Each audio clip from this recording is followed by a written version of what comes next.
Today we're gonna cook an amazing delicious stew with chicken and vegetables. We have some key ingredients and I hope you're gonna stick around to see them. Okay, so we start this stew by preparing our veggies. I have a few carrots and I like to chop this in pretty big sizes. I really like the texture they get after cooking in the whole thing. Gonna take some red bell peppers, you can use green or yellow or even capia peppers.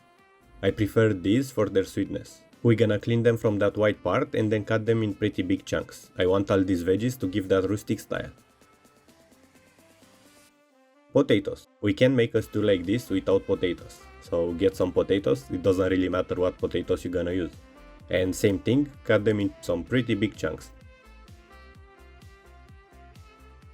I'm gonna use 2 red onions and 1 yellow. I love the red onions for the same reason I love red bell peppers. Their sweetness in the food is just great. But feel free to use whatever onion type you want.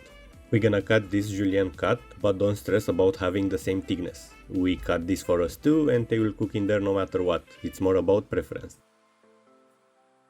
Garlic, there's never enough garlic in these things, so use as much as you want. Garlic it's amazing, I use around 10 cloves of it and to be honest I would have loved to have more. I prefer to cut this in thin slices and add it almost at the end.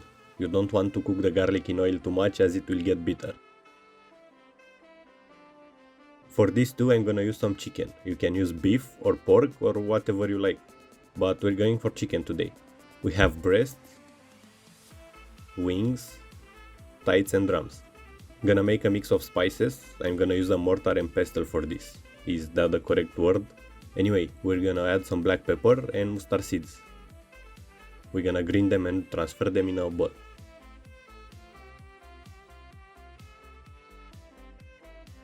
Anyway, I'm gonna use around 2 teaspoons of it. We're gonna use some smoked paprika and you need a lot of it. In this type of stew, smoked paprika and paprika eats everything.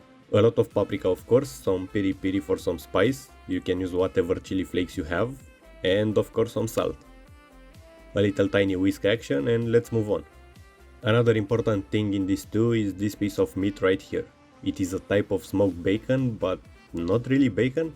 I really don't know how it is called. Well, hello there cat. Of course we're gonna need some dill. The dill gives a great taste in the stew, so use as much as you'd like. Some boiled chicken for the cat, but she doesn't seem to want it. Of course she's gonna prefer the smoked bacon.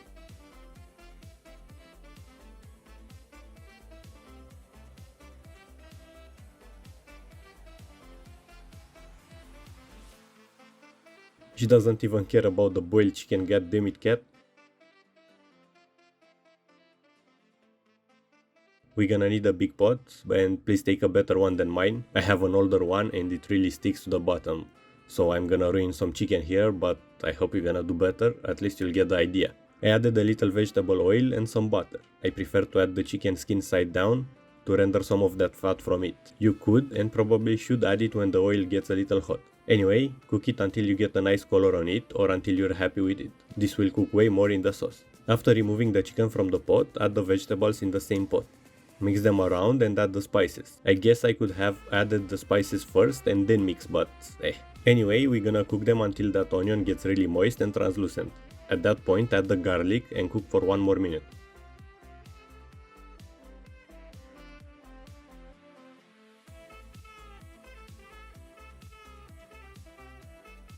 We're gonna add some white wine in there to scrap everything from the bottom. Let it cook in there for 1-2 minutes.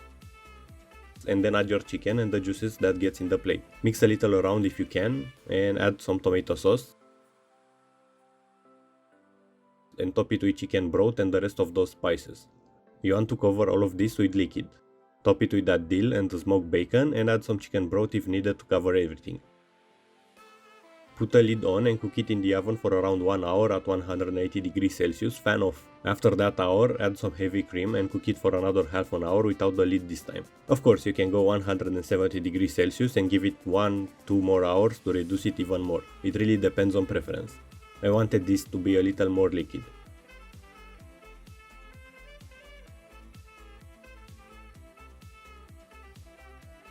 Top it with some fresh cilantro or rotten green leaves and serve it in a plate. The smell here, it's amazing, I can't even describe it. I really wish you could smell this. Anyway, we're gonna taste it. and of course this is really delicious. I hope you're gonna enjoy this recipe. I think this is the longest one I posted yet. A like, subscribe, share would be amazing and it will help me a lot. I post every week a new recipe, so see you next time.